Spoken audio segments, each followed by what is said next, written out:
Hey, Facebook and YouTube and all my friends from Shaw's 10 Talk. How we doing?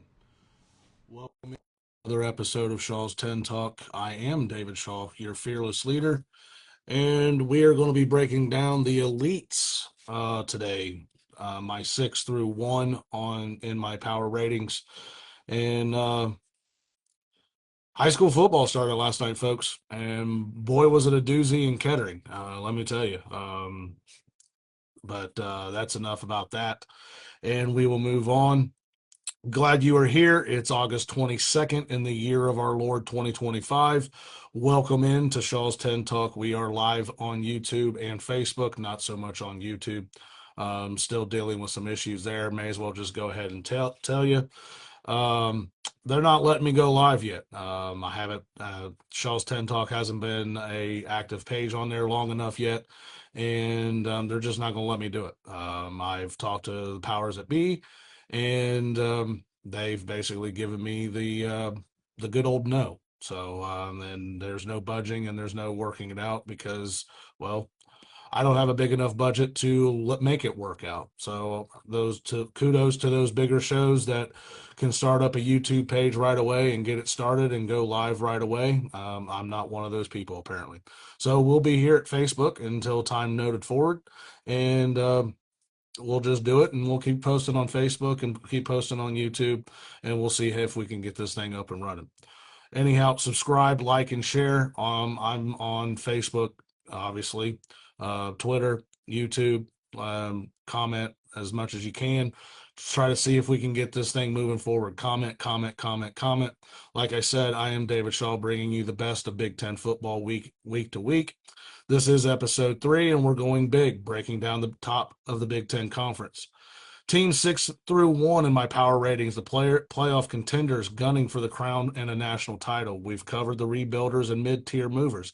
From Purdue's grind to Iowa's new offensive spark at quarterback, now it's the heavyweights. Indiana's encore, Illinois' breakout, Michigan's reload, and the big three, Oregon, Ohio State, and Penn State. This conference is college football's king. 4 teams in the 2024 college football playoff, back-to-back national titles, rivalries like the game that define the sport. I've got key players, huge games, and bold predictions. Drop your takes in the comments. Comment who you think is winning the Big Ten this year. But before we dive in, let me talk about what I was going to talk about last week before the NCAA decided they wanted to drop the punishment on Michigan and the Connor Stallion saga there up in Ann Arbor. I want to hit on something that has been a talking point in the college football world over the last few weeks and few months. That would be playoff expansion. Here are the particulars. Sounds like the playoff will be moving to 16 teams. Way too many, if you ask me, but no one asked me. So I guess my opinion. But I am here to give my opinion nonetheless. So yeah, I think this is too many. Yeah, but more teams make it more opportunistic. Yeah, no, it actually doesn't.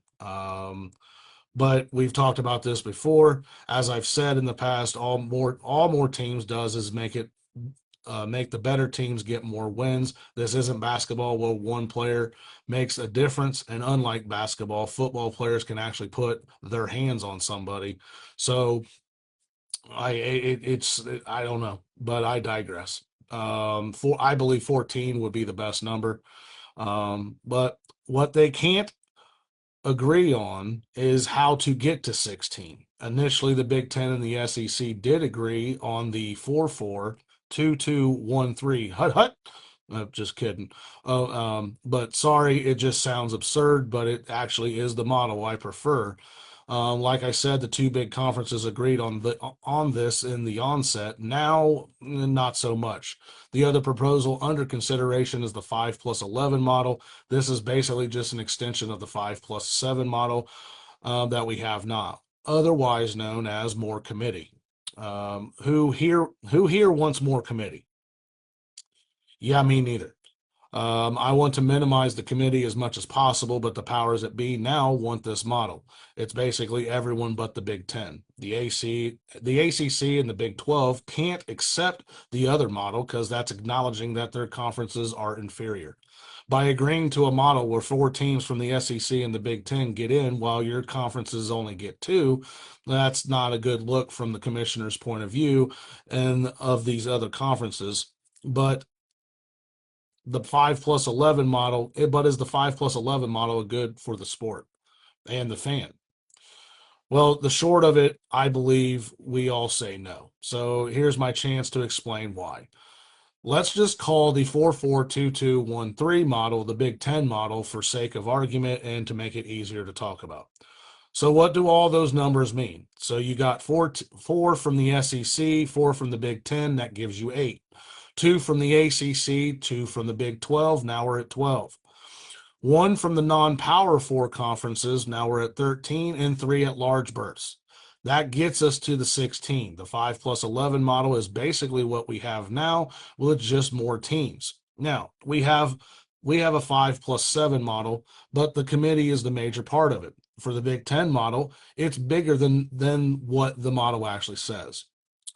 Obviously, for the SEC and the Big Ten, it guarantees 4 teams from each conference will play in the postseason. However, the conferences are more excited about how they plan to allocate those automatic bids. The 2 teams that play in the conference championship would receive the first 2 bids, thus ensuring the conference championships still mattered. A win for the fans and college football, number 1. But the teams finishing from 3rd to 6th in the conference standings would hold a play-in games to determine the other 2 programs playing in the postseason. Those 2 games would be held on the higher, lower seed, the host site, basically. It would be on campus sites.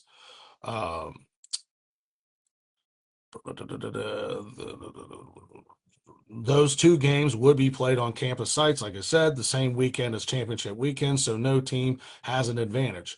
That is how we would get to the 8 from the SEC and the Big Ten. I say another win for the fans because it's more football, it's more playoff football.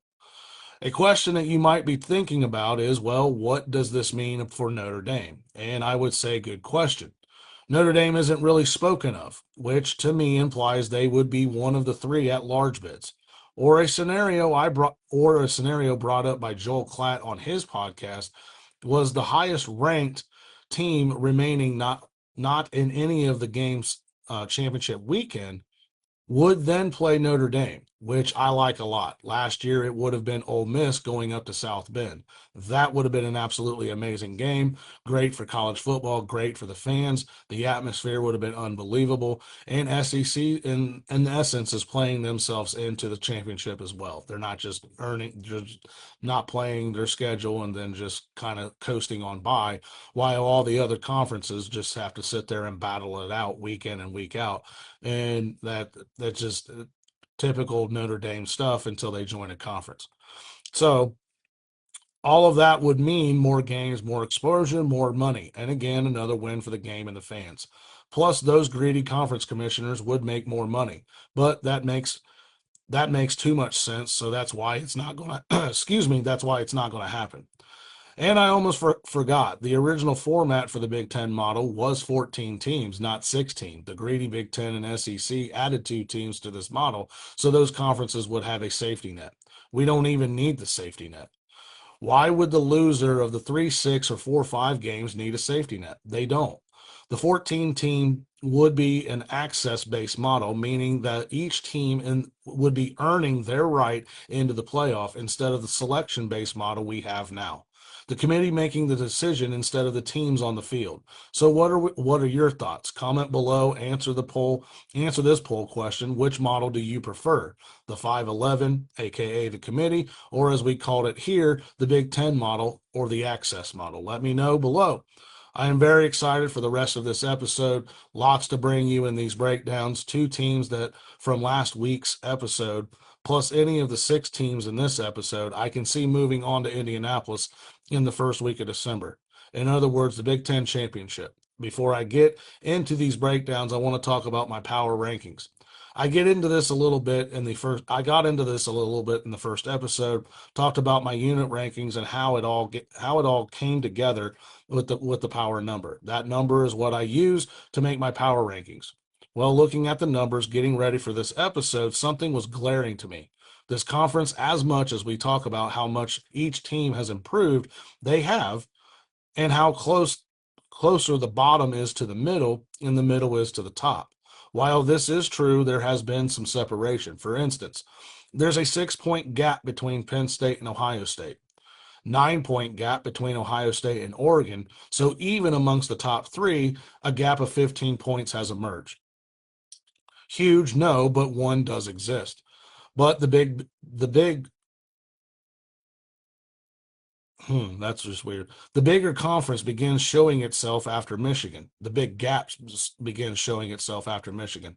Sorry, 11 points between number 4 and number 5, but it's not just the 11. It would also be the 15 between the top three as well. So you can see a nice gap forming. There's a 42-point gap between Michigan and USC, who we talked about last week. I bring up USC because they are the last team that scored in the hundreds. So that means teams 9 through 18 are all under a point total of 100. I bring all that up to you to tell you the midsection of this league is going to be better, but there is a gap, a huge one, mind you, between the top tier and the bottom of this league. I've bored you enough with all the numbers, so let's get into these breakdowns, shall we?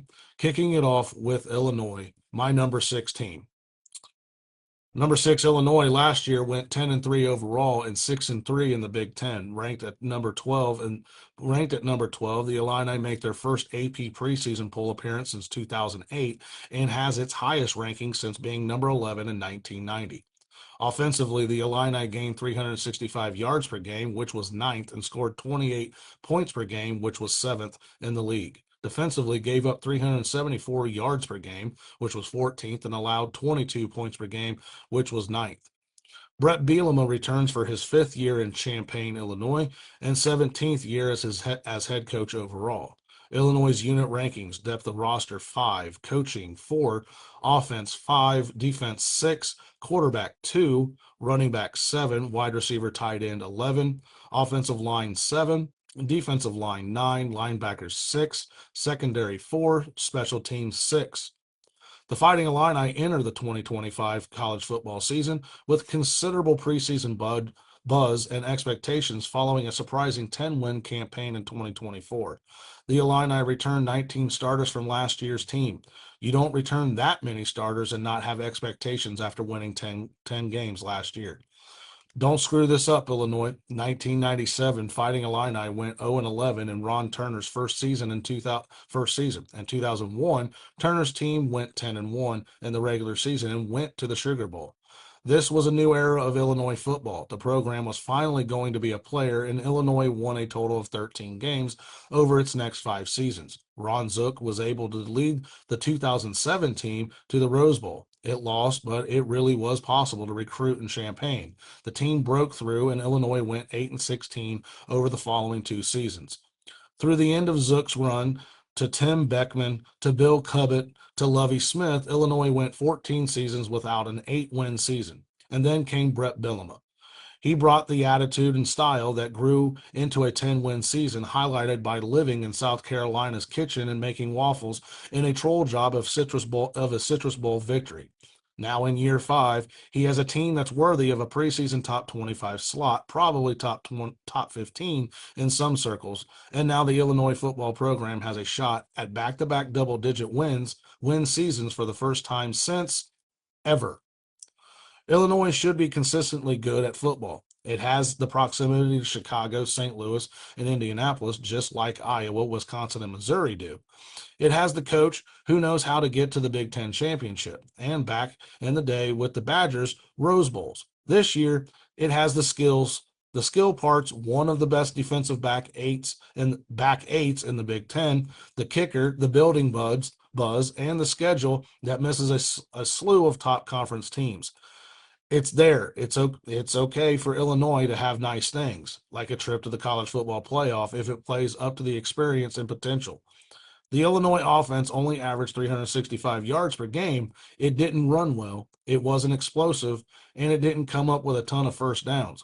But it didn't turn the ball over in bulk, and when things were working, it kept games in total control. and now it comes back loaded. The transfer portal is helping with the depth and options, but if you like what you saw last year out of the starting 11, get ready for more, starting with Luke Altmaier as the returning for his third season for quarterback of the Illinois Illini. Coming in from Ole Miss in 2023, he's thrown for 35 touchdowns since being named a starter 2 seasons ago. He threw for 2,700 yards and 22 touchdowns in 2024.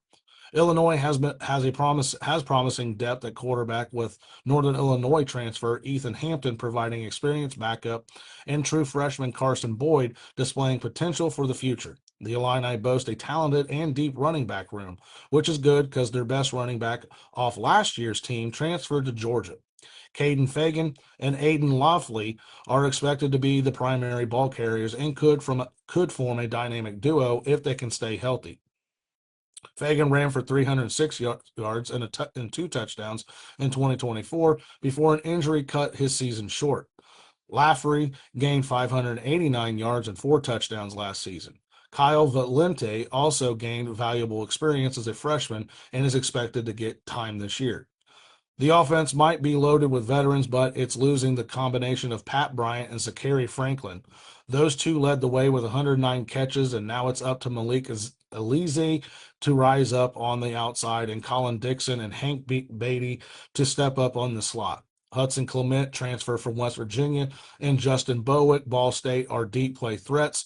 The tight ends aren't stars, but they can be a weapon in the passing game and can help in the run game as well. The offensive line is a major strength, returning all 5 starters from their bowl win last season. It was decent for the ground game, but the pass protection needs tweaking. J.C. Davis is an all Big Ten left tackle, and Melvin Presley was a world of upside on the other side. If he doesn't kick inside to guard, the defense finished 14th in the Big Ten, was miserable at generating third down stops, and didn't do much at coming up with any tackles for loss. But outside of a few weird performances like allowing 49 points to Purdue, 31 to Rutgers, and 28 to Northwestern, the defense found ways to bend hard without a ton of breaking. The secondary is absolutely loaded. Almost all of the stars are back, starting with all Big Ten safety Xavier Scott and fourth leading tackler Miles Scott. These two are all over the field. Scott is one of the conference's best ball hawkers, and junior Matthew Bailey is getting to everything else. The team's leading tackler with 94 stops and 7 broken up passes, Bailey is about to get a whole lot more recognition. The corners aren't as strong as the safeties, but they're good. Caleb Patterson, Jameem Clark, and Torrey Cox Jr. weren't always airtight, but they're veterans who know what they're doing. Linebackers is another strong defensive unit for Illinois. Gabe Jacobs is a game-wrecking pass rusher, earning all Big Ten honors, making 74 tackles, 8 sacks, and 13 tackles for a loss. Fifth-year senior Leon Lowry comes in from Wisconsin. He was great at Syracuse for 2 years before going to Madison to work on the other side. Dylan Rosick eats up tackles in the middle, but he got knocked out with a broken leg last year. He's expected to be back and fine, and Kanina Odigluga should step up after getting his feet wet last year. They'll do the dirty work to let the outside guys shine. The Illini might be loaded with experience across the board, but the defensive front will be all about the transfer portal. Former Wisconsin Badger James Thompson was one of the biggest and best gets in the portal. More on him in a bit. And Tamoawe Dojue has a world of upside, but without a ton of stats at West Virginia and then Florida State. 6 foot, 300-pound Kirk Neal from Wisconsin is a bowling ball who can hold up on the nose. The Illini have got to take advantage of the hand they've been dealt. Yeah, they have to face Ohio State, but that's in Champaign. They miss Michigan, Oregon, and Penn State. This year, you don't want Iowa, Minnesota, and Nebraska, and the Illini don't get any of them. But it's Illinois. It wouldn't be the slightest bit shocking if it lost at Purdue and beat Ohio State a week later. Going to Duke is sneaky nasty. Making the trip to Indiana is no longer a given win, and a date to Washington is scary. Rutgers is dangerous, and Wisconsin should be better. Maybe. USC is still a restaurant quality program. Going to Washington won't be a speed bump. And if Illinois is the real deal, it should win 10 games again. I have Illinois' key game September 6th at Duke. A win in this game could set the tone for how good this season could be. They lose this one. 2 weeks later, home versus Indiana becomes must win if Illinois wants to go to the playoff. Illinois' over under is set at 8.5. I am very, very, very, very high on this team, but they do have to do it. The players on this team have never received this much hype, so they are going to have to prove that this is a playoff caliber team. Can Illinois build on 2024's breakout, or do road games at Washington and Wisconsin trip them up? Illini fans, can this team surprise and make it to Indy? Yes or no? Vote in the comments. And we will move on to number 5. Number 5 is Indiana. Last season, they went 11-2 overall and 8-1 in the Big Ten. Number 20, Indiana lands in the AP preseason poll for the 4th time in program history and the first time since 2021. Sorry. Where was I? Offensively gained 426 yards per game, 5th, and scored 41 points per game, 1st. Yeah, I said that correct. 1st in the Big Ten in scoring. Defensively allowed 256 yards per game, 2nd, and gave up 16 points per game, which was also 2nd. Kirk Cignetti and his bluster returns to Bloomington for his 2nd season. I'm sure you can pick up my sarcasm. I do not like all the bolster this guy does. I don't. Um, I liked it a little bit last year, but then it just turned into a complete sideshow, and it takes away from what Indiana's doing, in my opinion. But you guys don't come here for that type of opinion. You come here for my football takes. So defensively, let's see here. So he comes to, like I said, 2nd season in Bloomington, his 4th season overall. He was at James Madison before Indiana. Indiana unit rankings, depth of roster 6, coaching 10th, offense 4, defense 5th, quarterback 5th, running back 9th, wide receiver tight end 3rd, offensive line 5th, defensive line 5th, linebackers 4th, secondary 6th, special teams 5th. Let's get this out of the way real quick. Indiana deserved to be in the college football playoff. Their schedule sucked, but they deserve to be in. You don't win 11 games and not make a playoff. I would tell you, if that would have happened last year, I would be done with the sport, because you don't have a sport, you have a mockery. But all of the whining and fist shaking from SEC types who can't get this out of the way fathom that Indiana could get into the college football playoff over the University of Alabama doesn't wash. SMU getting in over Alabama, that's the real argument. But Indiana went 11-1 in the regular season from a Power 2 conference. Its 2 losses came to the 2 teams that played for the national title, and 2 of those 11 wins came against the 2 schools that played in the previous national championship. One of those being against Michigan, which couldn't complete a forward pass, and still beat Bama in the ReliaQuest Bowl, and a team from Columbus, favored by 23. But I digress. Ohio State and Notre Dame and Michigan were the only 3 teams that the Hoosiers didn't beat by at least 14 points. And what are we doing here? It's Indiana. Gorgeous campus, Mark Cuban, overemphasized Greek system, Cutters, the Nebraska football of college basketball, Indiana. In 125 seasons of college football, Indiana cranked out as many double-digit win seasons as you did. And then Curt Cignetti came to town. He said the program would compete for massive things right away. Everyone snickered, and boom, came the impossible. An 11-win run. It wasn't just the program would compete for massive thing. It wasn't, wow, learn how to read, but it wasn't just that Indiana won a lot of football games. It's that it did it in such a dominant fashion. And yes, the Hoosiers didn't exactly push the envelope when it came to non-conference games. And yeah, 9 of the 11 wins came against teams that didn't finish with a winning record, and one of the others was against the 7-6 Nebraska. But 1, If it was so easy, why didn't other teams with favorable schedules do it? And two, that's why the playoff expanded. Now it's about keeping it all going. Between Indiana and James Madison, Cignetti has won 11 games or more in 4 of the last 6 years, and it would have been 5 of 6, but the 2020 team only played 8 games. This wasn't magic. His schemes work. Like last year, the transfers are terrific, and also like last year, the schedule shouldn't be all that horrible. But unlike last year, Indiana is a football school now. The 2023 Indiana offense was 99th in the nation overall, averaged 22.2 points per game, and converted just 38% of its third down chances. Last year, after offensive coordinator Mike Shanahan took over, it was 34th in the nation, second in scoring. It was 13th in third down conversions, hitting 47% of its tries. The attack can and should keep rolling, but Cal transfer Fernando Mendoza has to be fantastic. Curtis Work came in from Ohio and was the perfect fit, throwing for 3,000 yards with 29 touchdowns and just 5 picks. Mendoza threw for over 3,000 yards with 16 touchdowns last year at Cal, hitting 69% of his passes.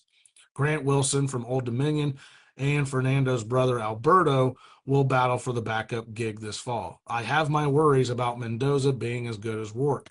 Cignetti has developed plenty of quarterbacks, but he has his work cut out with this one. The receiving corps gets its star back. Elijah Sarrett was a monster at James Madison, came over with the coaching staff and led the team with 53 catches, averaging over 18 yards per pop with 8 scores. Number two man Omar Cooper averaged over 21 yards per catch with 7 scores, and Fernando Mendoza's guy, Jonathan Brady from Cal, will take over a spot after making 98 catches with 10 scores in 3 years, 2 at New Mexico State and 1 in Berkeley. The Hoosiers nailed the portal at tight end. The combination of Holden Stays from Tennessee and Riley Nowakowski from Wisconsin will be strong. The transfer portal might make the line even better than the 2024 version. Carter Smith is back at left tackle, and one of the guard jobs is fine between Bray Lynch and Drew Evans, depending on the health of Evans. The other 3 spots will be fantastic. The Hoosiers got Pat Cogan from Notre Dame to step in and take over at center. Khalil Benson from Colorado will work at the guard into the guard mix, and Zine McCluskey from Ohio State should shine at right tackle. Leading rusher Justin Ellison is gone, but Keelan Black did a decent job when he got a chance. Roman Hemby from Maryland ran for 2,300 yards and 22 touchdowns, 22 touchdowns in 3 seasons with the Terps, and he caught 111 passes for 5 scores over the last 2 years. Lee Beebe from UAB ran for 884 yards and 7 touchdowns and caught 30 passes in 2024. The defense was second in yards allowed and points allowed last year, and the coaching staff thinks this year's unit is even better. Were you really surprised by what defensive coordinator Bryant Hayes brought over to the Indiana defense? Then you haven't been paying attention. Under Hayes, James Madison's defense was 30th in the nation in 2023 and 4th against the run. In 2022, it was 5th in the nation overall and number 1 against the run. So what did Hayes and Cignetti do? They brought in a slew of the main men who made all of that happen. Indiana finished the season number 2 in total defense, number 6 in scoring, and number 1 against the run. This year's defense might not be quite that good, but it won't be far off because the pass rush will be killer, just like last year's. Hoja Wheeler from Western Kentucky is a quick tackle, and Stephen Daly from Kent State made 99 tackles with 5 sacks and 15 tackles for loss over the last 2 seasons. Also on the way is Keelan Wyatt from Maryland, a big pass rusher with 3 years of experience. They'll shine around all Big Ten star Michaela Kamara, the team leader with 10 sacks, 15 tackles for loss, and 47 stops. Tyreek Taylor was great at James Madison and kept it all going on the nose last year for the Hoosiers. The line will be the best part of the D, but the linebackers aren't far behind. Aiden Fisher, another former star from JMU, led the team with 118 tackles, and sophomore Elijah Hardy will be one of the top stats sheet fillers. Taking over in the middle for number 2 tackler Jalen Walker, The playmakers are there in the secondary, starting with D'Angelo Pons as an all-star lockdown corner on one side, and juniors Jamari Sharp about to step in, and junior Jamari Sharp about to step up into the open spot. Amari Farrell picked off 4 passes and made 49 stops at one safety job. Ole Miss Devin Boykin. After a year at Ole Miss, Devin Boykin is a fifth-year senior with 117 career stops. So what will happen this season for the Hoosiers? Indiana's key to the season: be great running the ball on everyone. All of the winning about the Indiana schedule, I apparently can't read today. All the whining about the Indiana schedule last year was overblown, except for one area: the ground attack. Indiana ran well against the mediocre and SAT. Well, Indiana ran well against the mediocre and sad, going 10-0 when pounding out 122 yards or more. Who kept the Hoosiers to under 100 yards? Ohio State, Notre Dame, and Michigan. Indiana has 4, maybe 5 games, I believe, are legitimate toss-up games. They won't be sneaking up on anyone this year. And the way Cignetti acts, he's made sure of it. But to me, their key game is September 20th at home versus Illinois. You know all that stuff about Indiana's schedule last season? Starting the Big Ten season against Illinois will show right away whether or not the Hoosiers will be players this year. Lose this, and with a trip to Iowa next, followed up by a date at Oregon, and this could go sideways very fast. Last year at this time, it seemed like there weren't any way possible to get by Ohio State, Michigan, Washington, and sidestep other non-conference season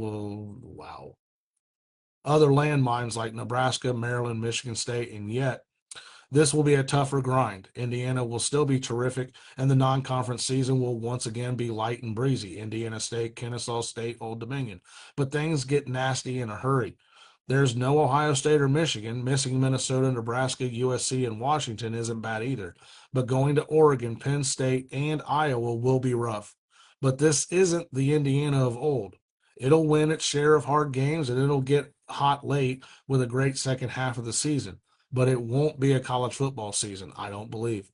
It'll be a second straight bowl season and the best 2-year run in the history of the Hoosier football program. Indiana's over-under is 8.5. I do believe this team is better in a lot of ways than last year's team. I just don't see them duplicating the success from last year. That 3-game stretch with Illinois, at Iowa, at Oregon will be the season for this Hoosier football team. If they are able to get through that stretch with only 1 loss, a trip to Indy becomes a serious possibility. Hey, Hoosier fans, can Cignetti keep that magic alive, or does the defense slip up a bit? Answer in the comments below. Answer the poll. Can the Hoosiers upset Oregon? Answer in the comments. And we move on to number 4, the Michigan Wolverines. Last year, the Michigan Wolverines went 8-5 overall and 5-4 in the Big Ten. Offensively, the Wolverines gained a measly 286 yards per game, 17th in the Big Ten, and scored 22 points per game, 14th in the Big Ten. Just think, 2 years ago, that had been dead last. Only three teams threw the ball worse than Michigan last year, and all 3 of them were service academies. Is that good? By the way, that's not good, is it? No, it's not. But more on that later. Defensively, the Wolverines allowed 307 yards per game, 5th, and gave up 20 points per game, 8th in the Big Ten. Michigan's unit rankings: depth of roster 4, coaching 9, offense 7, defense 1, quarterback 9, running back 2, wide receiver, tight end 9, offensive line 8, defensive line 1, linebackers 1, secondary 2, special teams 3. Sharon Moore returns for his second year at the helm of the Wolverines program, obviously his second overall. I would say, and listen to me here, don't just jump off the deep end. That 8-5 season for Sharon Moore probably should go down as one of the better 8-5 seasons in Michigan Wolverine history. From where they were in the middle of October, being a program without a quarterback, without a passing game, and absolutely going nowhere, to by the end of October, going into November, they had flipped the number one quarterback from LSU to Michigan. They had upset USC and had started turning things around defensively, ultimately culminating in the upset of Ohio State, and then going to the ReliaQuest Bowl and beating Alabama with basically the second string, and they beat Alabama starters. So I just I just feel like I need to get that out of the way right now before we move on and act like that this team completely fell off the face of the earth. And I will also hit another point right now. Everybody wants to walk around and act like Bryce Underwood has to be the savior of this program. No, he doesn't. The team won 8 games last year. All this team needs Bryce Underwood to be is a sentient being, a person with a quarterback with a pulse. Me and you probably could have went out there and done what the quarterbacks did for the University of Michigan last year. Bryce Underwood, the number one recruit, highest rated recruit coming into the University of Michigan, highest rated recruit at quarterback coming in since Trevor Lawrence. We just needed him to be a jag, just a guy. We don't need him to. Michigan doesn't need him to be a savior. They don't. The defense will be plenty fine. And were the wide receivers bad, or was the quarterback so atrocious? Was the quarterback play so atrocious that we don't really know what they don't really know what the wide receiver tight end room is? I All of that can be said and argued amongst people who are a lot smarter than me. But those are just questions I have before I even get started and keep going into this, because there's a lot of stuff that gets said right now that, quite honestly, to me, literally just doesn't make sense. Because if you want to sit there and tell me that this team is going to win less than 7 games, I don't know if I can take you seriously. I don't. I don't have this team. I don't have Michigan. I'm just going to jump ahead. I don't have Michigan going to the college football playoff. I don't have Michigan making it deep in the college football playoff. But I don't have Michigan falling off the deep end either. So it's going to be somewhere in the middle is what I think it's going to be. But let me continue back on and into this and continue moving forward. Sherrone Moore returns for his second year at the helm of the University of Wolverines program, obviously his second overall. Sherrone is recruiting his tail off. Michigan enters the season ranked in the top 15 for the fourth straight year, so the future looks bright in Ann Arbor. Had Michigan had a forgivable year after the year of winning the national championship. Jim Harbaugh was gone. A whole slew of stars from the national championship team had moved on, and the schedule appeared to be and turned out to be a killer. Seriously. Texas, USC at Washington, Oregon at Ohio State, and in the end, Alabama. All of that and going to Indiana turned out to be a really big deal. And going to Illinois last season was brutal, and Minnesota was really good and probably beat Michigan, if we're to be honest. Um, and that's all before bringing up what goes into beating Michigan State. And there was a lot for new head coach Sherrone Moore in Michigan to deal with, including his own stuff with the fallout from Connor Stalions, with the fallout from the Connor Stalions shenanigans. So going 8-5 was okay once. It wasn't great, and there weren't any totally forgivable losses, but now it's time to get back up to the national title contender speed. I spent years honing my Jim Harbaugh apologist club bit. The whole idea is that it's really, really hard to win lots of football games every year, even at a place like Michigan or Ohio State or Penn State or Georgia, but there's no reason why Michigan shouldn't at least be a regular in the expanded college football playoff. Winning a national title takes something magical, years of building and a slew of breaks. That's been the brilliance of Ohio State, Alabama, Georgia, and to a lesser extent lately, Clemson in the college football playoff era. Keep throwing elite runs out there and see if something sticks.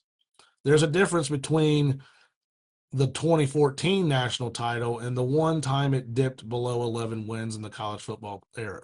Wait a minute, I skipped way ahead.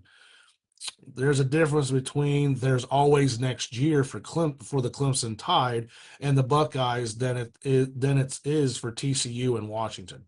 Ohio State went 12-1 the year after winning the 2014 national title, and the one time it dipped below 11 wins in the college football playoff era was 2020, and that year it lost to Alabama in the national championship.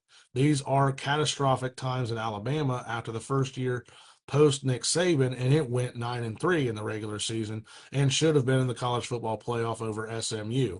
The long explanation, but just trust me on that. What happened to LSU in the first season after the epic 2019 national title run? It went 5-5 in 2020 and crumbled to 6-7 the year after and fired their head coach.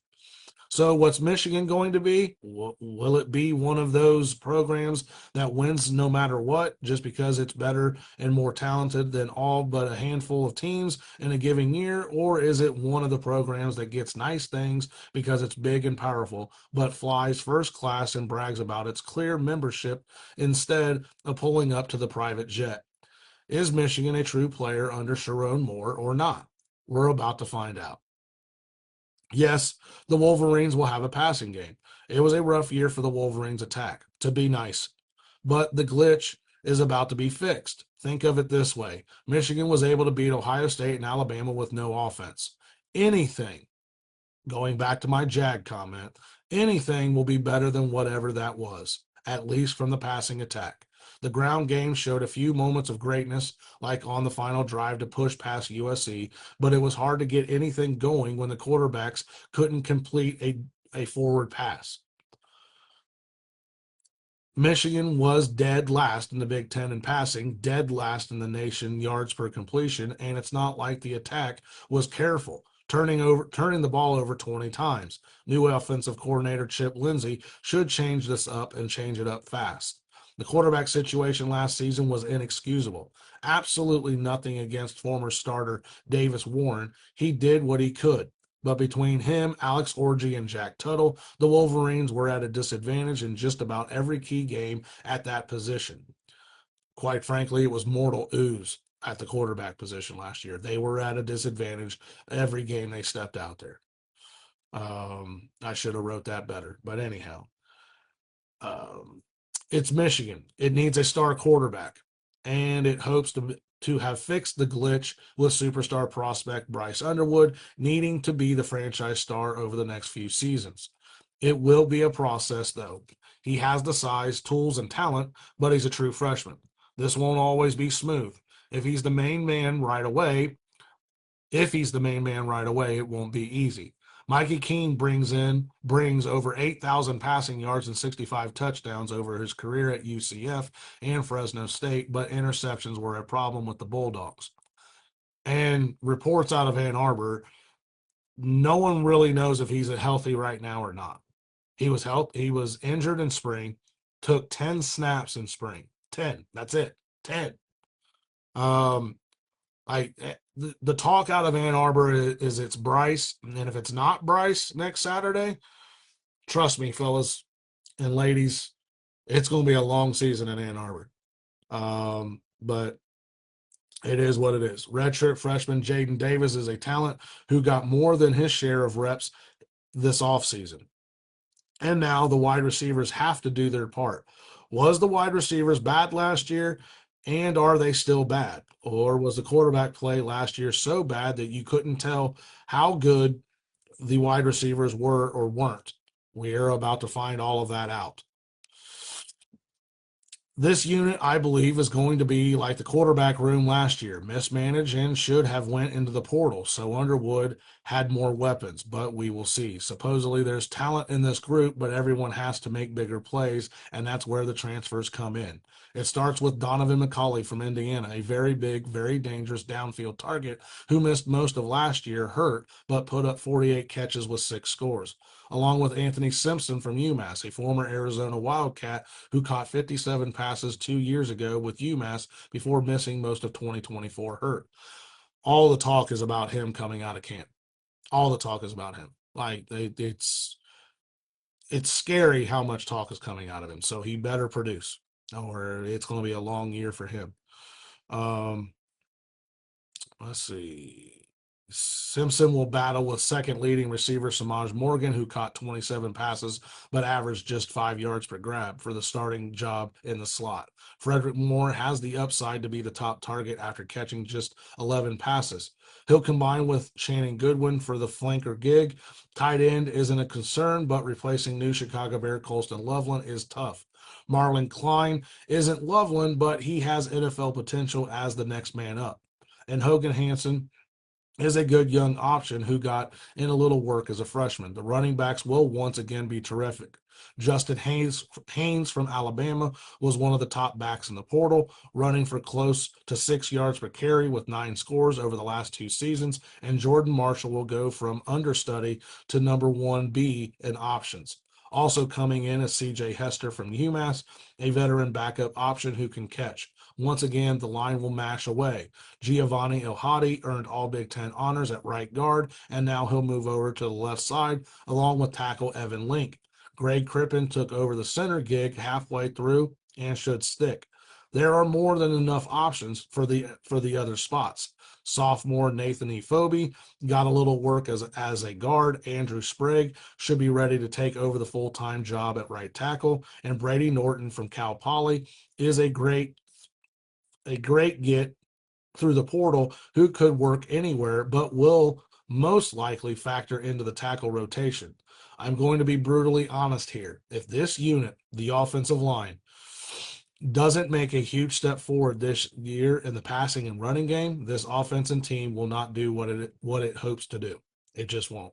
And it's already off to a rough start. On Monday of this week, it was announced that Prize 2024 5-star offensive lineman Andrew Babaloa tore multiple knee ligaments and will be done for the season.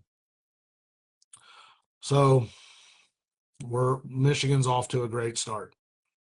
Wasn't necessarily going to start, but he was a depth piece, and it hurts his development, which is the most important part to the whole thing. Most offensive linemen don't hit till the third year. Special ones hit in their second year, but most of them hit in their third year. For instance, look at the guy down there. Look at Proctor, his freshman year at Alabama. I mean, the dude's an absolute freak, and he struggled his first year. So, like, most don't really compete their freshman year on the offensive line, but the development is what's going to be the key part to this.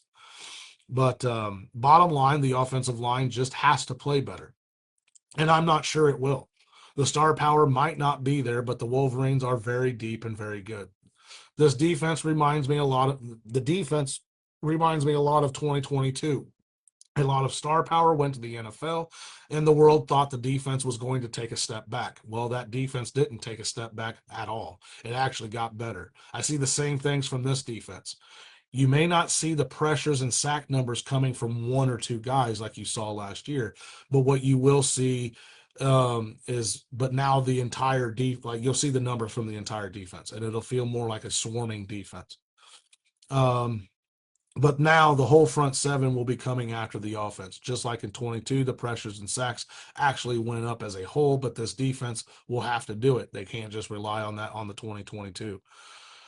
Not just rely on past success. The defense did its part. It wasn't the killer 2024 national championship version last year, but with zero help whatsoever from the offensive side, it finished 10th in the nation, was 5th against the run, stuffed Ohio State and Alabama, and now it should do it all over again. Quick note about the Alabama game: the defense dominated the Tide with basically the same defense that will be taking the field here in 2 weeks.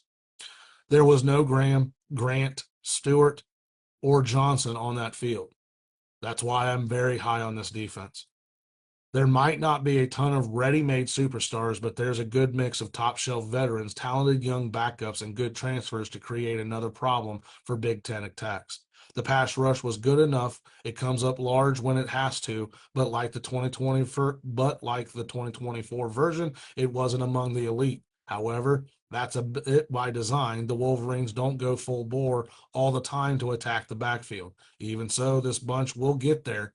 The outside guys are set. Derek Moore is a true hybrid at one outside linebacker spot, making 4 sacks and 6 tackles for loss. And TJ Guy is ready to roll again on the other side with 5.5 sacks with 7 tackles for loss. Once again, on the inside is Ernest Hausman, a former Nebraska starter who led the Wolverines with 89 tackles in the middle, and Jashwan Barham was second with 66 stops and 5 quarterback hurries. Getting Troy Bowles from Georgia was a strong signing to add to an already loaded depth situation. The interior of the line can get into the backfield too. The rotation will be strong, starting with veteran 296-pound Rayshon Benny as a big presence on the end. Trey Williams from Clemson only made 35 tackles in 5 years with the Tigers, but his role will be to hold up on the nose. 315-pound Trey Pierce is another big body who will anchor things from time to time. Damon Payne from Alabama is a 300-pound veteran who can play anywhere on the inside of that defense. The depth on the defensive line is absolutely insane. It might be the deepest in the country. It wouldn't be crazy to me if the D line wasn't running 7 or 8 guys out there. The interesting thing will be to see what opposing offenses do to stifle the D line substitutions. Will they go more tempo, no huddle, for instance? That will be a very interesting part of the chess match that will be this football season. Good last year, the Wolverine corner should go up a few notches. Not having Will Johnson around doesn't help, but he missed a chunk of the year hurt anyway. So I don't see that as really hurting this unit.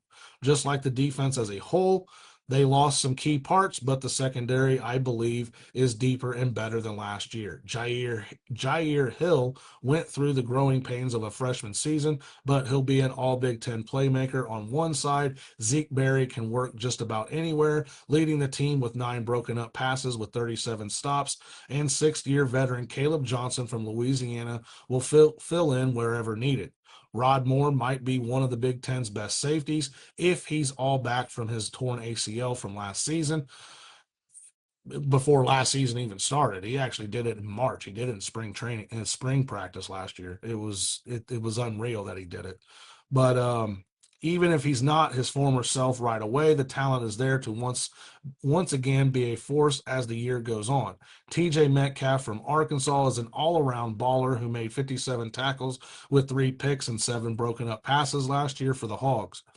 Brendan Hillman can start at any spot in the secondary. He should double up his 21 tackles from last season and back after missing almost all of last year. Former Michigan State transfer Jaden Mangum should be back to 53 tackle, 4 pick 2023 level he was in East Lansing. So what will Michigan's key to the season be? Finding the passing game. That's that simple. Michigan hasn't always been about the big play through the air. Rely on the defense and run some more. But after a mediocre year throwing the ball in 2017, things started to click from 2018 to 2023. The abbreviated 2020 season was the only time the Wolverines failed to average at least 8 yards per throw. In the national championship season, they averaged almost 9 yards per attempt. And last year, dead last in the nation, averaging 5.4 yards per throw. Only 3 teams averaged fewer passing yards per game: Air Force, Army, and Navy. It still boggles my mind. It just does. The key game, I have 2. The first is the second road game on the schedule. The first one is at Oklahoma. I'm not thinking much will happen on the good side for the Wolverines offense in that game. True freshman's first road game against Brent Venables' defense. You can see not much is going to get put on the board, and not many good things is going to happen there. The next road game is 2 weeks later at Nebraska. If you remember, 2 weeks ago, I already talked about this game. I made it the key game for Nebraska. This will be Moore's second game under suspension, so there's something else to throw in Underwood's lap. My second key game for the Wolverines is none other than the game. This game might be too obvious, and of course, it's always a big deal, and obviously, it's a must-win no matter what. But there's zero pressure on the Wolverines. After winning four straight, going back to 2019, they didn't play in 2020. I'm being nice.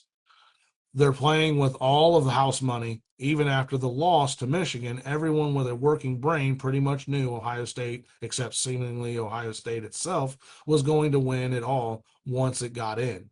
But the program turned into a quivering bowl of puddling after the 13-10 stutter in Columbus. Of course, there shouldn't be any sort of yeah, but when it comes to what Ohio State pulled off last season. But in some twisted circles of social media, message boards, and talk radio, if Michigan wins this time around, I don't know. Some fun stats from last year: passing yards, opponents 2,812, Michigan 1,678. Fourth down conversions, Michigan 12 of 17 for 71%, opponents 5 of 14 for 36%. Sacks, Michigan 36 for 260 yards, opponents 17 for 108. The 8-5 season might have been a big disappointment coming off the run to a national title, but who did the Wolverines lose to? The loss at Washington wasn't great, and that wasn't nearly the same team they beat for the college football championship, but it was still a road game against a program that played for it all. They also lost to Texas, Illinois, Oregon, and Indiana. Three of those teams got to the college football playoff, and the other won 10 games. It's Michigan, so it should have won a few of those. But out of a 13 game schedule, 11 dates were against teams that went bowling, and Michigan State was one of the outliers. This year, there's a trip to Oklahoma early, and going to USC is a concern. But the other, but the other road games against Nebraska, Michigan State, Northwestern, and Maryland should all be wins if everything is going right. I don't think so. There's no Oregon, Penn State, Illinois, or Indiana to face, and missing Iowa and Minnesota is a positive as well. And of course, Ohio State is coming to Ann Arbor. There are just enough concerns to assume two losses, but there's enough talent to potentially avoid a third if the offense is far stronger. If I would have done this breakdown last week, I would be closing this completely different, but I'm not. And some things have changed in Ann Arbor this week. I already told you about an injury to the offensive line that hurts. Now I have to say what about to say is nothing official. It's not. It's not official at all. But I have had a little birdie tell me there was a major injury to a defensive player, and it's not good. The reason nothing has been reported is they are awaiting a second opinion. The same source told me about Babaloa's injury before it was reported as well. So again, nothing official, but doesn't look good. So because of that, I have adjusted how I think of this team. I will go into more of this about their win total next week, but I have adjusted some things. Let me say that. Michigan's over under is set at 8.5. Wolverine fans, comment below. Do the Wolverines win a fifth year in a row against Ohio State? Does this team make the college football playoff in year one under Bryce Underwood? Yes or no? That wraps up Michigan, and moving on out west, all the way out west to Eugene, Oregon, number three. Oregon is number three in my power rating last year. The Ducks went a 13-1 overall, 9-1 in the Big Ten, and won the Big Ten last year. Offensively, the Ducks gained 437 yards per game first and 35 points per game third. Defensively, they allowed 316 yards per game sixth and gave up 19 points per game sixth.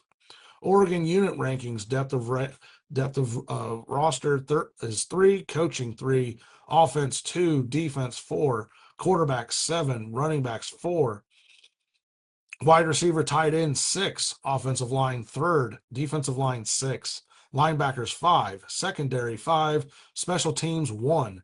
Dan Lanning returns for his fourth year in Eugene as Oregon's head coach. If he isn't the best young coach in college football, he's definitely one of them, but he's moving into another category that isn't very good at all. What I call the James Franklin uh, category. A good coach, but can't win the big game. Think about Oregon in the last few years. Faced Washington twice, Ohio State twice, and he's 1-4 in those games. The one win was at home last September against the Buckeyes. But Lanning followed that up by getting completely housed by the Buckeyes in the Rose Bowl. And the game really wasn't that close. Oregon wants to get that taste out of their mouth very badly. But Oregon just seems like until they do it, it's hard to believe it's going to happen. But that is a problem. But that is probably just perception. Oregon being ranked at number 7 in the AP poll gives the Big Ten 3 top 10 teams for the third consecutive season. The Oregon Ducks enter the 2025 college football season with high expectations after a successful debut in the Big Ten, finishing 2024 season with a 13-1 record and a conference championship. However, the team faces significant changes and questions heading into a new season, particularly due to the loss of a large number of players to the NFL draft and the transfer portal. For people of a certain age, the idea of Oregon being a college football powerhouse among the Blue Bloods is still a little bit hard to buy. The program didn't have a 9-win season from 1949 until the out of left field run to the Rose Bowl in 1994. And it took 82 years to enjoy a double-digit win campaign until Mike Bellotti's 2000 team finally broke through. Over the last 27 seasons, Oregon has missed out on just 2 bowl appearances, won 13 of them, made it to the BCS championship, won the inaugural college football playoff game, played in the first college football national champion, CFP national championship, took home 9 conference titles, and Oregon has won as many national championships as you and I have. It almost pulled it off in 2010 under Chip Kelly, losing a tough national title battle with Cam Newton's Auburn, but it never had a chance in the first CFP national title against Ohio State to end the 2014 season. And I have the receipts on that one, telling over 80,000 people in the room that there was no reason to watch the game. And yeah, the Big Ten champion Ducks caught an awful break being wow, I just cannot read tonight. The Big Ten champion Ducks caught an awful break being the number 1 overall seed last year and drawing Ohio State in the Rose Bowl, instead of a free space scrimmage against SMU and Boise State that Penn State enjoyed. But that goes to the point. Oregon was never winning that game against the Buckeye team. Either Ohio State had a whole other level of talent, infrastructure, history, and institutionalized unrealistic demands and expectations. So did 2023 Michigan. So did Georgia in 2021 and 22. So did 2020 Alabama. So did 1999 LSU, so on and so forth. Oregon has only been doing this for a few decades, but it's very, very close to busting through that blue blood door. Dan Lanning is young. He's 35-6, and 5 of those 6 defeats came to teams that played in or won the national championship. Dan Lanning's Ducks have the talent this season to win the national. Do Lanning's Ducks have the talent to win the national title? Absolutely. Only this time around, it's the defense that will be the star. Do they have the depth? Yeah, it's young in certain spots, but Oregon has plenty of options to work with. Do they have the experience? But the coaching staff does. And that should be enough to get the team back in the tournament. And will they get all the right breaks? There's no Ohio State or Michigan this year, and Oregon will almost certainly be favored in every game but the trip to Penn State. Take out 2020, Oregon won the Pac-12 title in the abbreviated season, though, and the Ducks have averaged over 11 wins a season since 2019. And it's about to come up with double-digit wins yet again. All you can reasonably ask for now in the college football playoff era is to get your team in a position to make a run year after year, and eventually it'll be your time. For most of the last 25 years, that's what Oregon has done. Its time is coming. The Ducks are in full reload mode, and they'll be just fine. The Ducks lost a ton of superstar talent, but they reloaded in a hurry. Oregon sure has the offense right under Dan Lanning. He might be a defensive coach by trade, but Will Stein has been a whale of an offensive coordinator from start three seasons ago. Last year's Duck attack was number one in the Big Ten in total offense, scored 31 points or more in 25 of 28 games, and one of them was when the team took it easy against Idaho over the last 2 years. There's a whole lot of work to do personnel-wise, but there wasn't a problem finding great players through the portal. The system is still sound, and it should all keep on going if Dante Moore keeps it going at quarterback. Try this for a quarterback lineage. Justin Herbert, Tyler Show, Anthony Brown, Bo Nix, Dylan Gabriel. Dante Moore has to be amazing. Yeah, Moore is technically a transfer, but he was supposed to be a Duck, went to UCLA, returned to Eugene, and now he has to be the next superstar quarterback. If he's not, that means Austin Novosad, Luke Moga, or Akili Smith Jr. Yes, that Akili Smith ripped it up in fall camp. The receiving core is going through a massive transition with Tez Johnson in Tampa Bay and Tayshawn Holden in Dallas off to the NFL, and Evan Stewart out with an offseason knee injury. The hype of the charts for super recruit Decorian Moore, an elite super speedster with track star wheels, who could be the top target right away. Gary Bryant Jr., Jeremiah McClellan, and Kyler Casper will little used backups who will get every shot to take over the prime spots. And Malik Benson from Florida State is a great transfer who can play anywhere. Star tight end Terrence Ferguson is gone, but Keon Sadiq made 24 catches for over 300 yards and 2 touchdowns. He's ready, and Jamari Johnson from Louisville is a nice option coming who'll get the ball his way after catching 13 passes for the Cardinals. Oregon got itself a superstar NFL tackle prospect. Isaiah World from Nevada was one of the top players in the portal. I can tell you Ohio State and Michigan both wanted him. And now he's in salary drive time on the left side. Alex Harkey from Texas State. Texas State isn't world, but he's not far off as a big time option for the right side. The tackles might be getting the spotlight, but the interior got some help with second team All Big Ten Emmanuel Pregnon from USC. Bad news is he tore his ACL either yesterday or the day before, and he's gone. He still is a future pro starter for one of the guard jobs, and there will be an August camp battle between Dave Lului and Matthew Bedford for the right side. All Big Ten running back Jordan James is a San Francisco 49er, but Noah Whittington is back after finishing second with 540 yards and 6 scores. He'll likely be the number 2 man in the rotation again, with Mekhi Hughes from Tulane coming in with close to 2,800 yards and 22 touchdowns on the resume. Can the Duck defense be one of the nation's best? The Duck offense gets all of the attention, but this year the D could be the star. The Oregon defense stepped up over the last 2 years and should be among the best in the Big Ten again this year. The pass rush was good, the run defense was good enough, and overall the defense finished 15th in the nation. The Ducks were even better than the stats. Out of the 272 points allowed in the 14 games, 143 were allowed against Penn State, Boise State, and the 2 dates with Ohio State.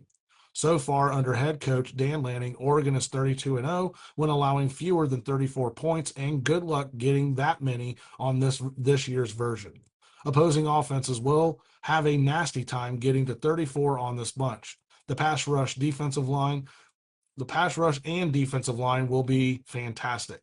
Mateo Ugalele blew up into an all Big Ten star with 10.5 sacks and 13 tackles for loss on one end, and the rest of the pass rush should come from the outside linebackers. There's no Derek Harmon in the interior, but 6'3", 320-pound Amari Washington will be more than fine at one tackle spot. And Bear Alexander from USC will step right in on the nose despite missing most of last year hurt.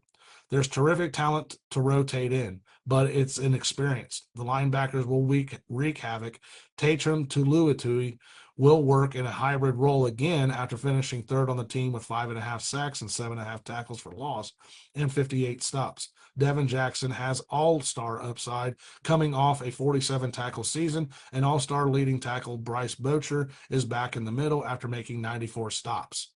Out of all the great transfers coming in, safety Dylan Thieneman from Purdue should turn into one of the biggest stars coming off 2 monster seasons with the Boilermakers. The other safety jobs will be fall camp battles. Kingston Lopa is a promising talent for the free safety spot, and Dylan Austin should be among the team's top tacklers. The Ducks are loaded at corner. Torian Johnson from Northwestern has 4 years of experience with over 100 tackles, with 3 picks and 18 broken up passes. Jaleel Florence missed all of last year, but as showed in 2023, the NFL upside is there. Sion Luella, only played in a few games last year, but he has a world of upside in the rotation. And if Iffy, and I'm not even going to try to pronounce his last name, should find a role somewhere if he doesn't work his way into a corner job. So the Ducks, key to this season, will be getting more out of the running game. It was hardly bad last year, but the 4.4 yards per carry seemed a tad pedestrian for an offense with so much talent and explosion.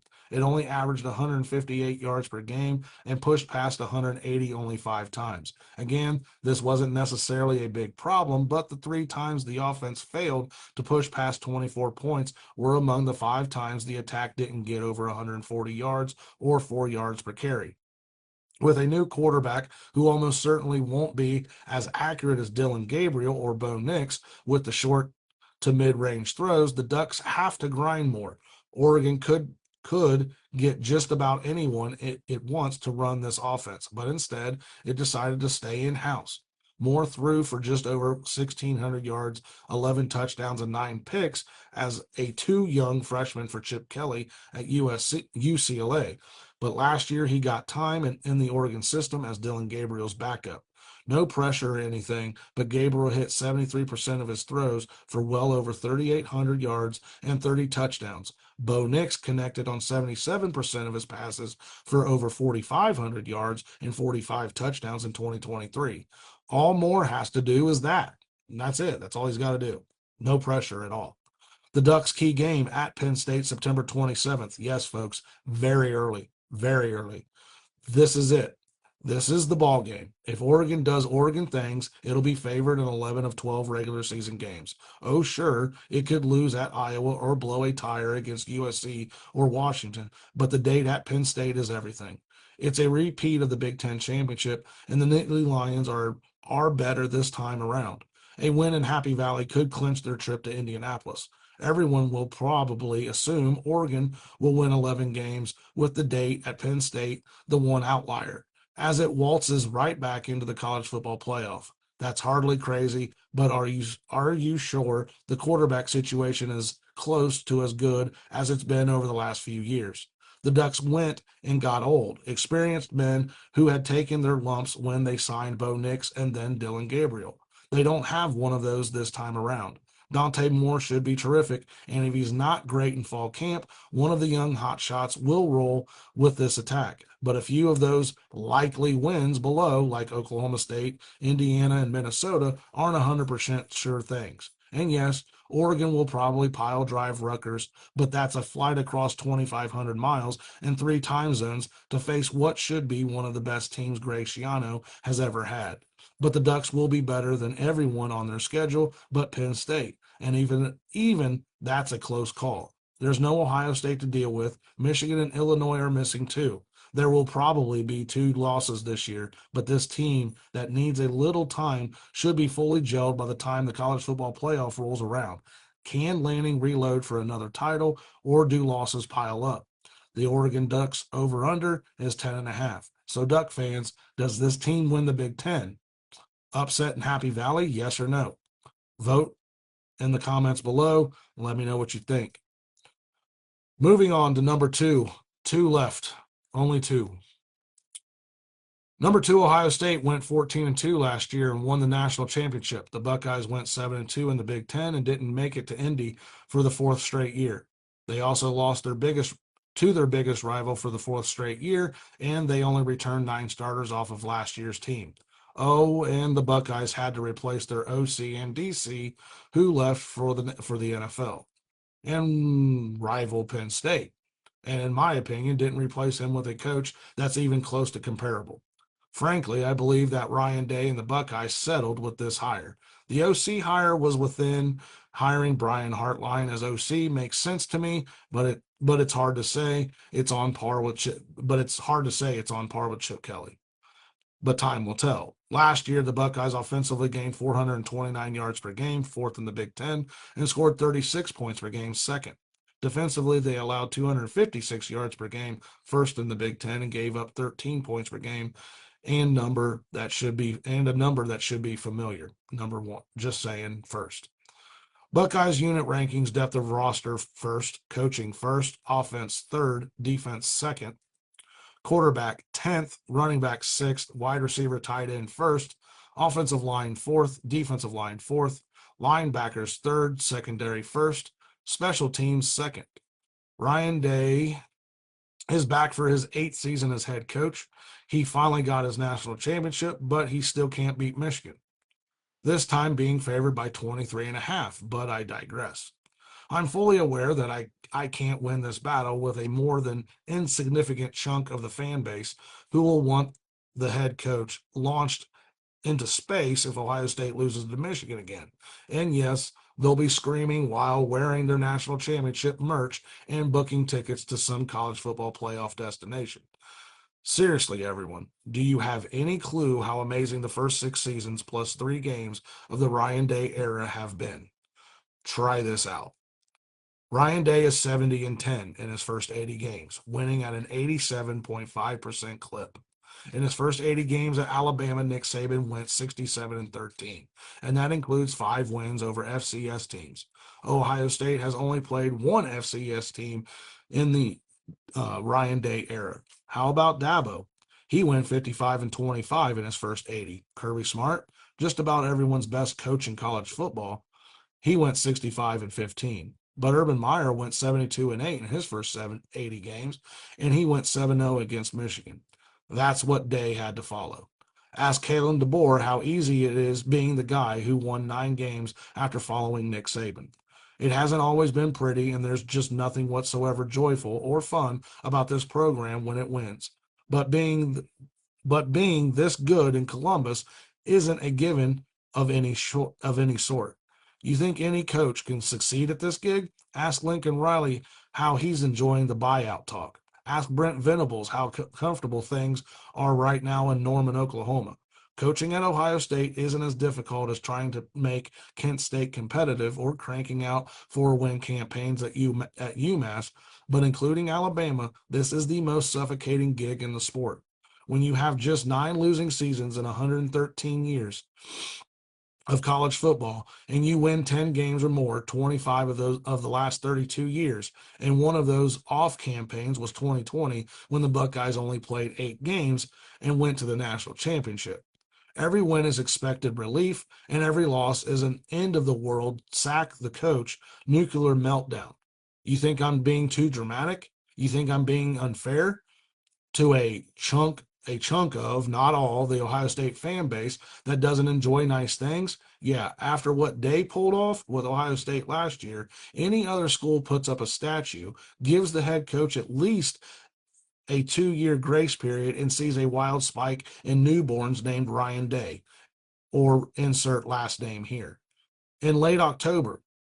Now take a wild guess what the mood will be if the Buckeyes get dropped by Texas in the home opener, and then imagine what life will be like if there's a bad day, tough break loss at, say, Illinois, and then cheerfully enjoy my why Lane Kiffin is the only choice for Ohio State piece if the Buckeyes go 9-3, or sort of joking, but not really, 10-2 with a 5th straight loss to Michigan. No, Day isn't getting fired no matter what win-loss wise, but if there's another loss to the Wolverines, the noise will be absolutely deafening. But this is the life that Ryan Day chose. It's not Minnesota, where you can win 8 games and get a contract extension until 2030. The upperclassmen who chose to come back, especially on D, along with grown men transfer quarterback Will Howard, were the reason why last year's team fought through the adversity. The 2025 Ohio State Buckeyes have talent that 130-ish other teams would sell their English departments for, but it's an inexperienced bunch that will need time. It won't get it. That's the problem. And beat Michigan Ryan Day, and then win the Big Ten championship. And then win the college football playoff national championship because, well, you're the Ohio State football head coach. And that's what the Ohio State head football coach is supposed to do. There's talent around Jeremiah Smith, but the Buckeyes are rebuilding with a slew of young parts. There are a whole lot of missing parts from the national championship attack, but the defense lost far more important stars. The Buckeyes finished eighth in the nation in total offense and were fifth in scoring thanks to a great mix of new talents behind a loaded line. This year's offense has to fill in the blanks at several key spots, and it might take a little bit to get in sync. Six main players were drafted. There are only a few seniors projected to make a big impact, and the depth is super young in some spots, but once again, the talent level is elite. But none of this works unless the Buckeyes get a huge season from Julian Sain. Let's see what you can do. Will Howard came over from Kansas State, and threw for over 4,000 yards and 35 touchdowns, hit 73% of his passes, and ran for 7 touchdowns, bringing leadership to go along with all of his skills. The 6'1", 203-pound Sain was a five-star get for Alabama, quickly moved over to Ohio State, and now he should have the job. But the 6'3", 207-pound Lincoln Kienholz is too dangerous with too much upside to not get a look. He got a look. He didn't win the job. Obviously, I wrote that before it was announced. The receiving corps loses the veteran presence of Emeka Egbuka, who led the team with 81 grabs with 10 scores, but Jeremiah Smith is the best receiver and probably best player in football. The superstar of the college football playoff caught 76 passes for 1,315 yards and 15 scores, and now he's back on the outside. Carnell Tate doesn't receive any of the attention, but he's a next-level talent who caught 52 passes as a sophomore. The inside job will be a fall camp fight with a few star freshman prospects getting a look to push likely starter Brandon Enos for time. One of the few areas getting an upgrade is tight end Max Clare from Purdue. Michigan wanted him very bad. Very bad. About to blow up as the new star of a deep unit. The line lost guard Donovan Jackson to the Vikings and tackle Josh Simmons to the Chiefs, but the three veterans are back to work around. The interior of center Carson Heinzman and guards Luke Montgomery and Tegra Teshobla. Those three are good veterans, but they're not superstar NFL prospects. The tackles have the bigger upside. The hope is for Austin to be the next great tackle. And the transfer combination of Ethan Onowane from Rice, Michigan wanted him, and Philip Daniels, Minnesota, would be franchise starters just about anywhere else. The running backs will be more than fine, but you don't get better after losing close to 2,100 yards and 24 touchdowns from NFL talents like Quinshon Judkins and Trayvon Henderson. James Peoples is a fast back who got in a little work as a freshman, but the main man in key moments should be C.J. Donaldson from West Virginia, a 6'2", 237-pound thumper who touched for over 2,000 yards and 32 scores over the last 3 seasons. So how quickly can the Buckeyes reload after losing the heart and soul stars from the nation's top D? Even for Ohio State, you're asking for the world to come up with another defense like one that powered the team to the national title. Number one in the nation in total scoring and scoring defense. It allowed 76 total points in the 2 games against Oregon and the national championship win over Notre Dame, and 130 in the other 13 games combined. But it was more than that. It was the veteran leadership. It was the experience, and it was the top. It was the to go to full schmaltz, the heart. Again, even for a program that reloads like this one does, it's tough to replace 8 guys who were drafted in the top 174. The biggest loss, though, might be defensive coordinator Jim Knowles to Penn State. It's Ohio State. Matt Patricia is hardly a step down in DC talent, but it's definitely not an upgrade either. And there are plenty of good pieces back, starting with Caleb Downs, who's probably the second best player in college football. He was the best defensive back in the nation, and over his first 2 seasons, starting at Alabama and last year as a key piece of the Buckeyes. He's been a dominant force at a criminally underappreciated position. Will forever remember Jack Sawyer's sack, scoop, and score against Texas to steal a spot in the national championship, but that was all set up by Downs exploding the earlier fateful wide run. The rest of the secondary is strong too. The cornerback combination of Davison Igbinosun and Jermaine Matthews Jr. should be among the best in the Big Ten. Aaron Scott is a great looking redshirt freshman, and the hype is off the charts for true freshman Devin Sanchez to be an instant factor. Downs is the main man among the safeties, but Lorenzo Styles Jr. and Jalen McLean, and Malik Hartford are about to step into starring roles. True freshman Fahim Deline is the free safety of the future when Downs is off to the NFL. The line is the biggest problem, at least when it comes to what last year's front four brought. Jack Sawyer, JT Tuimalau, Tyleik Williams, and Ty Hamilton were heart and soul types who grew into the killer that became the bedrock of a national champion.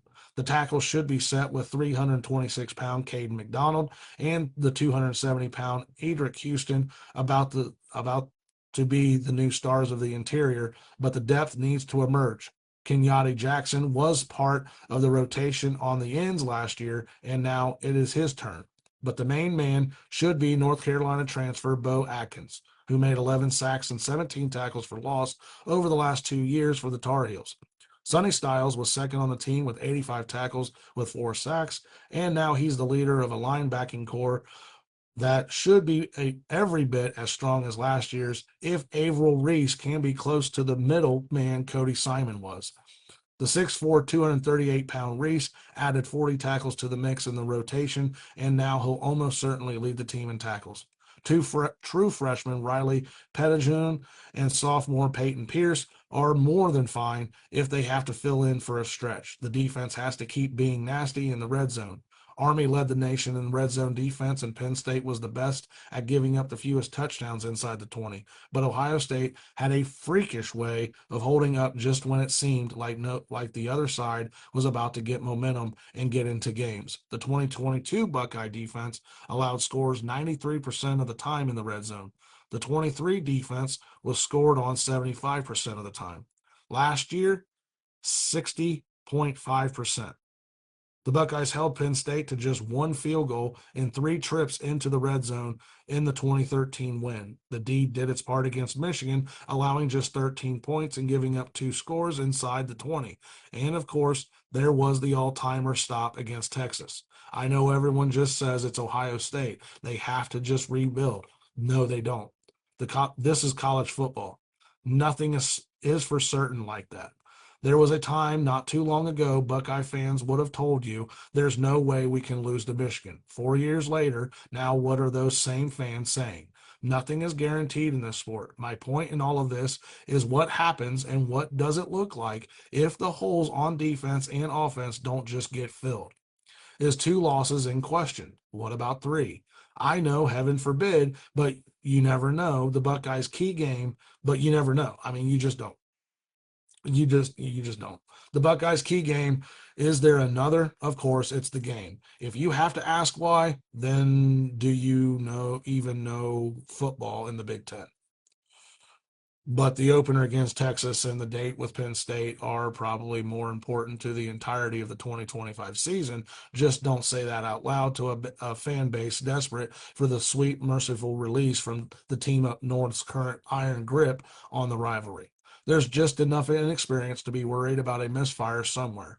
Going to Washington is a long trip. Coming back to handle a dangerous Minnesota team won't be easy. And then going to Illinois and then Wisconsin to close out a run of 3 road games in 4 weeks will be a test. And then there's a week off to get ready for Penn State. The Nittany Lions to start November, Texas to start the season, and a trip to Michigan to end the season. Those are the 3 games that realistically will make or break the season. The Buckeyes can get away with winning 1 of the 3 and will still probably make the college football. Win 2 and there's no problem, as long as that loss isn't to you-know-who. There's no Oregon, Indiana, Iowa, or USC to deal with, but it's not a plus to miss Maryland, Michigan State, Nebraska, and Northwestern. There will be a loss, and there are just enough scary non-Michigan games to assume another misfire could happen somewhere. What happens if there is a third? I have I have 4 question marks over games right now. More on those to come. Ohio State's over under is 10.5. Can Ohio State repeat its chance? Or do the Buckeyes slip up because of the youth on this roster? Buckeye fans, do you make it to Indy? Comment below. And do you finally beat Michigan? Vote in the poll below. And that leaves us with only one team left. And finally, after 3 episodes and over an hour in, we have reached my number one team in my ratings, the Penn State Nittany Lions. Last year, the Nittany Lions went 13-3, 8-1 in the Big Ten. Offensively last year, the Lions offense gained 430 yards per game and scored 33 points per game, third and fourth respectively. Defensively allowed 295 yards per game, fourth, and gave up 17 points per game, third. Penn State's unit rankings, depth of roster, second, coaching, second, offense, first, defense, third, quarterback, first, running back, first, wide receiver, tight end, fourth, offensive line, first, defensive line, second, linebacker, second, secondary, third, and special teams, 10th. James Franklin returns for his 12th year at Penn State. Can you believe 12 years? I don't. Holy cow. Where does the time go? I know old guy yelling at clouds here, but I just saw that he's been at the same school for 12 years now, and, well, it's mind-boggling to me. Anyway, Franklin is 101-42 at Penn State. Question for you. What's his biggest win at Penn State other than the 2016 game versus Ohio State? You know, the block field goal game. So what's the biggest game Franklin has won at Penn State? I'll wait. Yeah, I don't have one either. Let me go a step further. Why does everyone feel the need to tell me how good Drew Aller supposedly is? Shouldn't I already know? He's not horrible. He's just not great. And the nation is telling me that he is. Like, I didn't see him throw in an atrocious interception against Notre Dame to lose the semifinal game or not play up to expectations in every game. I don't know. Just some thoughts before I get further into this breakdown. Is this the year James Franklin wins the? Is this the year? Sounds like Nebraska and some other teams in the NFL. Is this the year? But anyhow, is this the year James Franklin wins the big one and silence the doubters? Are you ready to admit that James Franklin is a great college football coach? No? Is it because he hasn't won a national title? Is it because last year was the first time he got the Nittany Lions into the college football playoff? It doesn't matter how many football games a coach wins, everyone wants more. Haven't we all learned from the last few years how silly it is to jump all over coaches who win a ton of games but haven't won it all? Remember Jim Harbaugh? Remember that Jim Harbaugh guy? Everyone forgets that he was super close to being launched into outer space and leave for the NFL in 2020 after years of making Michigan very, very good. And then what happened? That, forgetting how sausage was already made, 30-3 over his last 3 years, 3 college football playoff appearances, and a national title. Ryan Day won an insane 80% of his games, but there was more than an insignificant chunk of the Ohio State base that put him on a flaming hot seat because he couldn't take the team to the next level. And then what happened? That. The Buckeyes won the national title, and no coach is even close to his current winning percentage of 87.5. And James Franklin can't win the big one. It's been a rough one against Ohio State and Michigan over the last few years. You know, who else has had hard times against those two since 2021? I don't know. Everyone, including Day against the Wolverines. Franklin and Penn State have lost 8 games over the last 3 seasons. The combined record of those 8 was 102-12, and all finished with 11 or more wins. Take out the first year of 2014 when Penn State started the Franklin era under NCAA sanctions and was way close to being hammered with some sort of coma penalty and throw out the 2020 season that screwed up everyone, and 27 of 31 losses came to teams that won 10 games or more. But you're still not happy. You still don't care about the 2016 Big Ten Championship or the 2023 Rose Bowl win or the 2 playoff wins and the college football semifinal appearance last season or the 2019 Cotton Bowl win or the 2017 Fiesta Bowl victory. Okay, Other than Franklin, how many coaches still around who started in 2014 or earlier have won at least 70% of their games? Dabo? That's it. So I'll ask the same question I posed when everyone wanted Harbaugh sacked and when Day was getting destroyed last year. Who's the magical coach ready to step in and win more than 70% of his games over the next decade? And unless your answer is Lane Kiffin, no, you don't have that guy. But with all of that said, Harbaugh did come through and take Michigan to a whole other level. Day and his team were fueled by the screamy types and won a national title. This year, Franklin has the team everyone will have to chase. He has the experience, the team, the schedule, and everything in place to do nothing less than get back to the Big Ten championship, get back to the college football playoff, get back to the semifinals, and this year play for the national title. So let's put it this way. The bar for Franklin isn't winning the big one after winning everything else. It's getting Penn State to the big one in Miami Gardens on January 19th.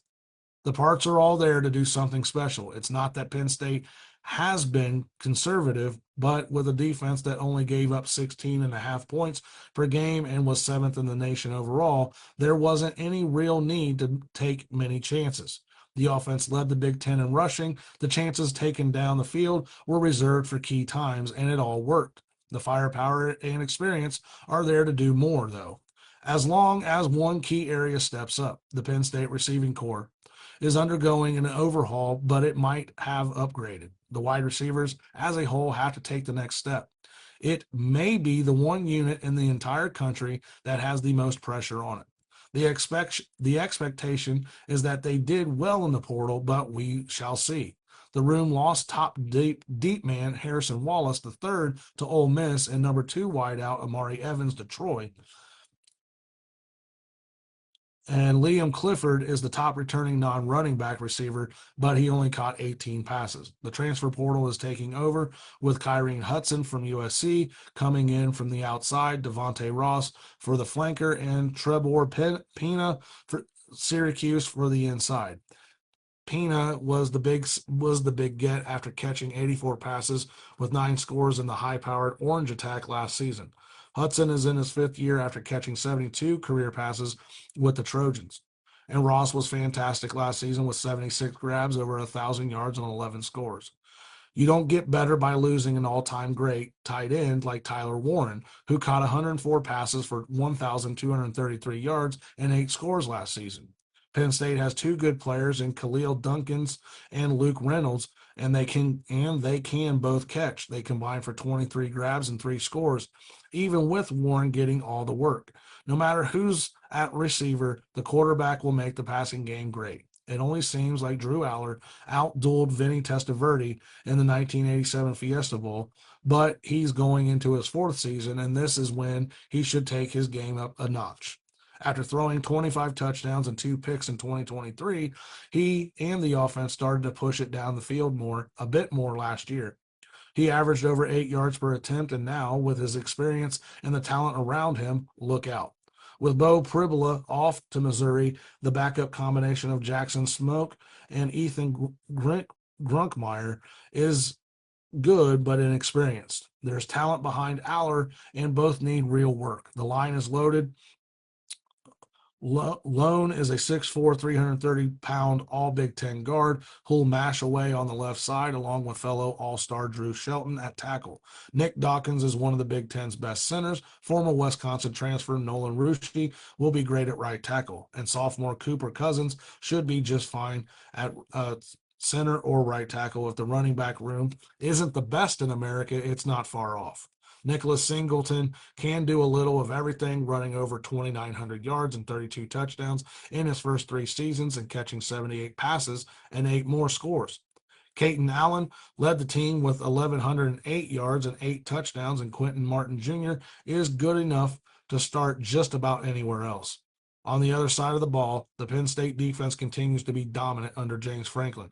And in comes Jim Knowles as the coordinator to take things up another notch. Knowles doesn't have the talent to work with that he had at Ohio State over the last few seasons, but it's not terribly far off. The Nittany Lions were 7th in the nation, but 4th in the Big Ten in total defense.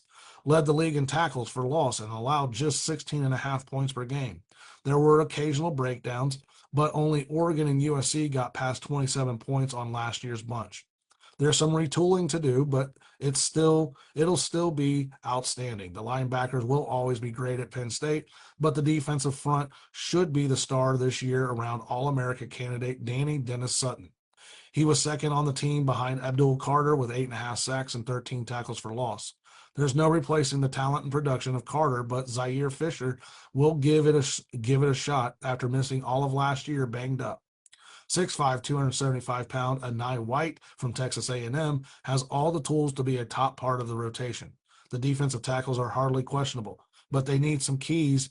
They need some key guys to step up with Devon J. Thomas off to the Tampa Bay Buccaneers. Alonzo Ford missed all of 2023 and was out hurt late last year. The former Old Dominion star, who made 16 tackles last year for the Nittany Lions, is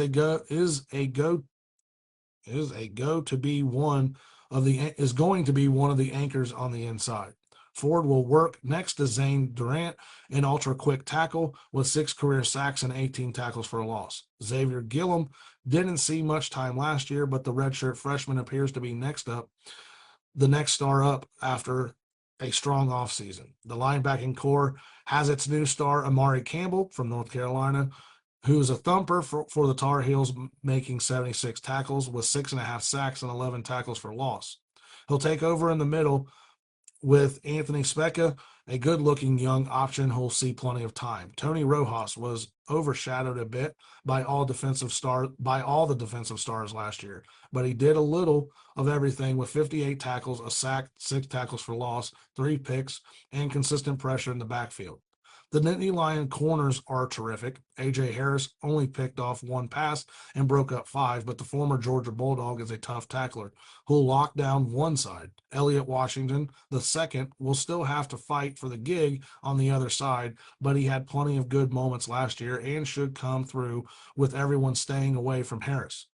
If DeJon Lane can step up into the strong safety spot, everything will be more than fine. Zion Tracy produced throughout last year in the rotation and should shine in the nickel spot.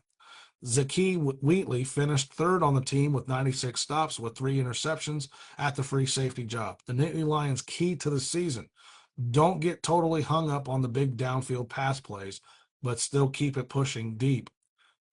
Yeah, it was what everyone was screaming about 2 years ago. Penn State didn't do much of anything down the field. No one respected the big play, and the safeties crept up and made all the short plays. Last year's team fixed the glitch and started cranking it up more, and it worked. Penn State was 9-0 when averaging more than 7.1 yards per attempt. However, with one of the nation's best ground games and a defense that should be among the best in America again, just keep things moving. The Nittany Lions were 11-0 when Drew Aller completed more than 62% of his passes last season, and 2-3 when he didn't. Over the last 2 years, the team is 18-0 when he hits that mark. Penn State's key game is September 27th versus Oregon. This game will be huge. It will be the whiteout. But in all seriousness, the game will be the first test to find out if the Nittany Lions are for real or not. The date at Ohio State on November 1st is massive, but that might not matter if the Nittany Lions take care of Oregon in the Big Ten opener or lose to Oregon in the Big Ten opener. There might be dangerous landmines to sidestep in November, and going to Iowa is scary, but beat the Ducks and avenge last year's Big Ten championship and start booking tickets for the college football playoff. Lose, and there will be plenty of sweating. The schedule is just cooperative enough to get Penn State back into the college football playoff. Of course, the goal is to win the Big Ten championship after getting there last season and losing to Oregon. But if that doesn't happen, a team this good should be able to get to 10 wins. Let's just say Penn State isn't exactly pushing the envelope when it comes to the non-conference games.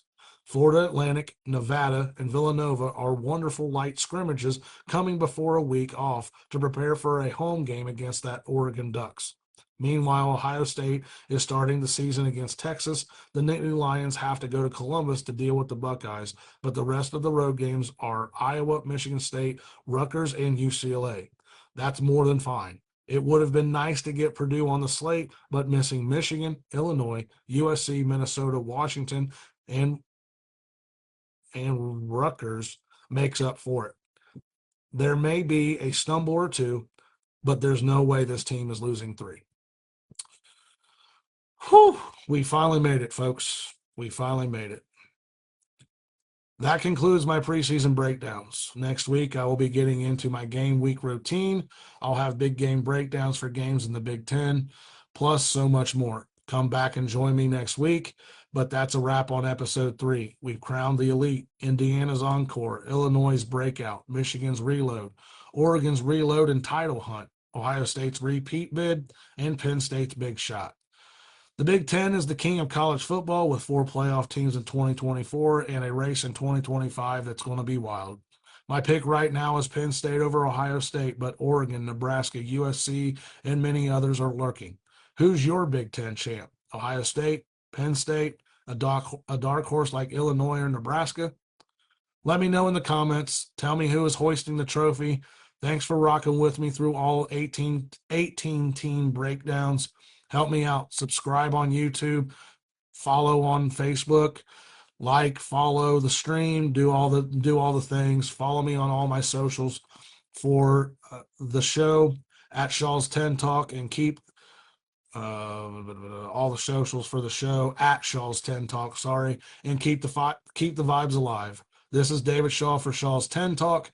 See you next week. Be nice to someone. We made it, folks. Our long nightmare is over. We have football this weekend, and when I see you next week, we have week 1. Have a good week, and I'll see you next week. Peace.